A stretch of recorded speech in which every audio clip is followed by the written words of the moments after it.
Hello students, चलिए start करते हैं एक्सरसाइज 6.3 का इंट्रोडक्शन एप्लीकेशन ऑफ डेरिवेटिव का। पूरी की पूरी एक्सरसाइज का इंट्रोडक्शन पार्ट इसमें देखेंगे, साथ में क्वेश्चन 1 भी देखेंगे। तो बड़े ध्यान से समझना इंट्रोडक्शन, क्योंकि क्वेश्चंस तभी समझ में आएंगे जब आपको इंट्रोडक्शन क्लियर होगा। ध्यान से देखो, यहाँ पे इस एक्सरसाइज के अंदर हम 2 टर्म पढ़ेंगे बस।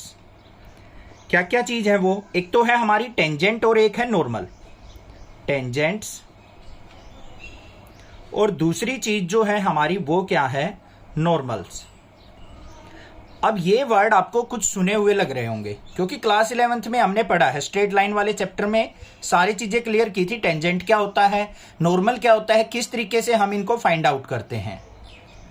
पहले मैं आपको इनका मीनिंग समझाऊंगा। थोड़ा सा रिकैप करते हैं क्लास 11th को, क्योंकि उसी का यूटिलाइजेशन यहां पे होने वाला है। देखो ध्यान से, मान लो आपके पास कोई भी कर्व है, सर्कल भी हो सकता है, कोई पैराबोला भी हो सकता है, कोई अनदर शेप भी हो सकती है। अगर इसके ऊपर कोई भी आप एक पॉइंट ले लो, ये रहा, और इस पॉइंट को टच करती हुई कोई लाइन ड्रॉ कर दो, तो ये क्या कहलाएगी? हमारी टेंजेंट कहलाएगी, टेंजेंट ऑफ द कर्व। और जो ये पॉइंट है हमारा, ये क्या कहलाएगा? Point of contact. Point of contact, ये जो पॉइंट है ये क्या कहलाएगा? Point of contact. अब इसके कोऑर्डिनेट होंगे कोई ना कोई, x1 y1 होगा, या फिर x0 y0, किसी से भी रिप्रेजेंट कर लेते हैं। अब बात आती है नॉर्मल की। नॉर्मल क्या होती है? एक परपेंडिकुलर लाइन जो इस पॉइंट ऑफ कॉन्टैक्ट पे आके गिरती है, उसको क्या कहते हैं हम? नॉर्मल। ये हमेशा टेंजेंट के साथ क्या करेगी? 90 डिग्री का एंगल बनाएगी। और जो ये पॉइंट होगा इसको भी क्या कहेंगे हम? Point of contact. तो टेंजेंट और नॉर्मल का मीनिंग तो क्लियर हो गया होगा। टेंजेंट क्या होती है कि किसी कर्व को टच करती हुई लाइन को हम टेंजेंट कहते हैं, और उस टेंजेंट या पॉइंट ऑफ कॉन्टैक्ट के ऊपर एक परपेंडिकुलर लाइन ड्रॉ की जाए तो उसको हम क्या कहते हैं? नॉर्मल कहते हैं। बात क्लियर हो गई। और जिस भी पॉइंट पे हमारा टेंजेंट या फिर हमारा नॉर्मल ड्रॉ किया जाता है, उस पॉइंट को क्या कहा जाता है? Point of contact. इतनी बात समझनी थी। उसके बाद नेक्स्ट बात समझते हैं। उसके बाद नेक्स्ट वर्ड जो आता है वो आता है हमारा स्लोप, जिसको हम m से रिप्रेजेंट करते आए हैं। ये चीज आपको पता है। अब पहले स्लोप का मीनिंग समझो क्या होता है। ये मान लो हमारी एक्स एक्सिस है, इसके इंक्लाइंड आपने कोई लाइन ड्रॉ कर दी, ये कर दी, तो जितने एंगल ये थीटा बनाएगी वो क्या कहलाती है? हमारी स्लोप कहलाती है। और स्लोप को हम किससे रिप्रेजेंट करते हैं? m is equal to tangent of theta से। m equal to tan theta होता है ना। ये थीटा एंगल ऐसे भी हो सकता है हमारा, इस तरीके से इंक्लाइंड भी हो सकता है हमारा। मतलब इंक्लाइनेशन, कितने डिग्री से हमारा कोई एक प्लेन दूसरे प्लेन पे इंक्लाइंड है, उसको हम क्या कहते हैं? स्लोप कहते हैं। बात क्लियर है ये भी चीज? ठीक है। जैसे हम कोई स्लाइड देखते हैं, जैसे बच्चे जो पार्क के अंदर झूला झूलते हैं, तो इस तरीके की स्लाइड होती है उनकी, ये इस तरीके से स्लाइड होती है। तो जो ये इंक्लाइनेशन होता है ये क्या कहलाता है? हमारा स्लोप ऑफ द लाइन। बात क्लियर हो गई। स्लोप का छोटा सा मीनिंग था, समझ में आ गया होगा। इसको हम m से रिप्रेजेंट करते हैं, m is equal to tan theta होता है। दूसरा, स्लोप निकालने का क्लास 11th में क्या तरीका था?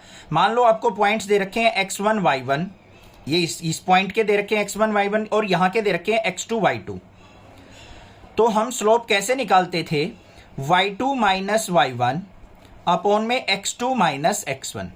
ये तरीका होता था हमारा स्लोप निकालने का। अब इस चैप्टर के अंदर हम स्लोप का यूज किस तरीके से करेंगे? इक्वेशन ऑफ टेंजेंट या इक्वेशन ऑफ नॉर्मल निकालने में। बिल्कुल सिंपल है। m is equal to dy by dx।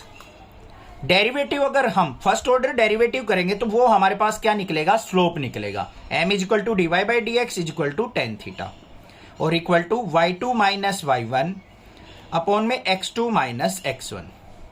ये बात समझ में आ गई ना? चारों की चारों चीजें।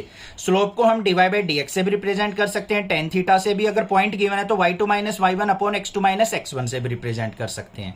इतनी बात में कोई दिक्कत नहीं होनी चाहिए। अब जो छोटी छोटी चीजें थी क्लास 11th की, उनको रिकैप एक बार दोबारा देखते हैं। फर्स्ट पॉइंट देखो क्या है? When two lines are parallel. When two lines are parallel, अगर दो लाइन आपके पास पैरेलल हो तो फर्स्ट की स्लोप इक्वल टू किसके होगी? सेकंड की स्लोप के। या फिर अगर मान लो डेरिवेटिव निकालना पड़ गया, फर्स्ट की इक्वेशन दे रखी है, उसका डेरिवेटिव और सेकंड का डेरिवेटिव हमेशा इक्वल होगा, तभी कह सकते हैं two lines are parallel to each other. दूसरी बात सीखते हैं, when two lines are perpendicular on each other. When two lines are perpendicular, तो स्लोप की मल्टीप्लीकेशन m1 m2 कि मल्टीप्लीकेशन ऑलवेज किसके इक्वल आती है, -1 के, या फिर जो m1 स्लोप होगी वो किसके इक्वल होगी, -1 बाय m2 के। समझ में आ गया। m1 का मतलब क्या है, यहाँ पे डेरिवेटिव ऑफ फर्स्ट लाइन, और m2 का मतलब क्या है, डेरिवेटिव ऑफ सेकंड लाइन, क्योंकि हमारा चैप्टर तो डेरिवेटिव का है ना। तो ये तो मैं मीनिंग समझा रहा हूं। m1 का मतलब क्या है, dy1 बाई dx1, m2 का मतलब क्या है, dy2 बाई dx2, मतलब फर्स्ट लाइन का डेरिवेटिव और सेकंड लाइन का डेरिवेटिव। समझ में आ गई होगी बात। थर्ड पॉइंट समझते हैं अब क्या है। थर्ड पॉइंट के अंदर क्या है, if line is parallel to x axis, line is parallel to x axis, अगर कोई लाइन एक्स एक्सिस के पैरेलल है तो हमारी स्लोप जो होगी, स्लोप मतलब m मतलब dy बाई dx, ये किसके इक्वल होगा, 0 के इक्वल होगा। समझ में आ गई बात। अगर पैरेलल टू एक्स एक्सिस है तो स्लोप की क्या होगी हमारी, 0 के इक्वल। फोर्थ पॉइंट क्या है, if line is parallel to y axis या फिर परपेंडिकुलर टू एक्स एक्सिस, बात बराबर है ना, पैरेलल टू वाई एक्सिस कह लो या परपेंडिकुलर टू एक्स एक्सिस कह लो, तो हमारी जो स्लोप होगी equal to m equal to dy by dx, वो ऑलवेज किसके इक्वल होगी, यहां पे देखो ध्यान से, 1/0 के इक्वल। 1/0 मतलब इनफाइनाइट के इक्वल होगी अगर पैरेलल टू वाई एक्सिस होगी तो। ठीक है, बात समझ में आ गई।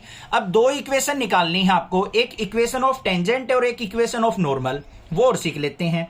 इक्वेशन ऑफ टेंजेंट, अगर आपको क्वेश्चन आ जाए इक्वेशन ऑफ टेंजेंट ड्रॉ करनी है तो कैसे निकलेगी, y minus y1 equal to m into x minus x1 से।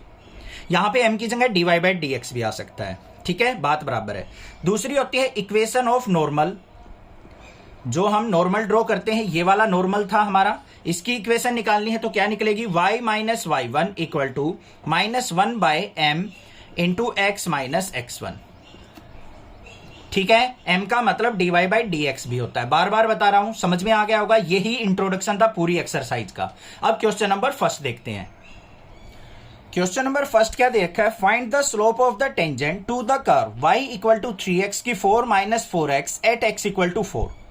हमें क्या दे रखी है, कर्व की इक्वेशन दे रखी है बच्चों, y इक्वल टू 3x की 4 माइनस 4x, और एट x इक्वल टू 4 पे हमने क्या निकालना है, slope of the tangent find out करनी है। अब स्लोप फाइंड आउट करनी है तो हमें क्या करना पड़ेगा, इसका derivative with respect to x। यही तो होता था m is equal to dy by dx, introduction के अंदर अभी अभी पढ़ा है। डेरिवेटिव कर लो dy by dx equal to, power आगे आ जाएगी तो 3 मल्टीप्लाई 4, x की पावर 4 में से एक डिक्रीज हो गया, 3 आ गया, माइनस में 4x का डेरिवेटिव 4 हो गया, तो मेरे पास dy बाई dx किसके इक्वल आ गया बच्चों, 3 4 जा 12x की 3 माइनस 4 के। मतलब स्लोप आ गई मेरे पास m is equal to dy by dx equal to 12x cube minus 4, और ये स्लोप हमने कब निकालनी है, एट x इक्वल टू 4। तो यहां पे क्या लिखेंगे, at x equal to 4 dy by dx, यहां पे भी लिख सकते हैं हम x इक्वल टू 4, ऐसे भी लिख सकते हैं, कुछ टीचर लिखते हैं, या फिर एट x इक्वल टू 4 यहां पे मेंशन कर दो। क्या होगा, बस सिंपली x की जगह आपको 4 पुट करना है, 4 का क्यूब माइनस 4, तो यहां पे dy by dx equal to किसके इक्वल आ गया हमारा, 12 मल्टीप्लाई 4 का क्यूब करेंगे क्या होता है, 4 4 जा 16, और 16 की 4 से मल्टीप्लाई 64 माइनस में 4, तो यहां पे dy बाई dx किसके इक्वल आ गया मेरा, 12 की और 64 की मल्टीप्लाई करेंगे तो 12 4 जा हमारा ये आ गया मेरा 768 माइनस 4, मतलब 764 आंसर आ गया। क्लियर है, समझ में आ गया किस तरीके से हमें डेरिवेटिव निकाल के अपनी स्लोप फाइंड आउट करनी है। कोई दिक्कत नहीं होनी चाहिए क्वेश्चन में। ठीक है, चैनल को सब्सक्राइब करना, आने वाली वीडियोस की नोटिफिकेशन आपको मिलती रहेंगी, और प्लीज क्लास में 10th के 11th के बच्चों को जरूर नेक्सा क्लासेस के बारे में बताइए, ताकि उनकी भी हेल्प हो सके, और कर भला तो हो भला। Thank you students for watching Nexa classes.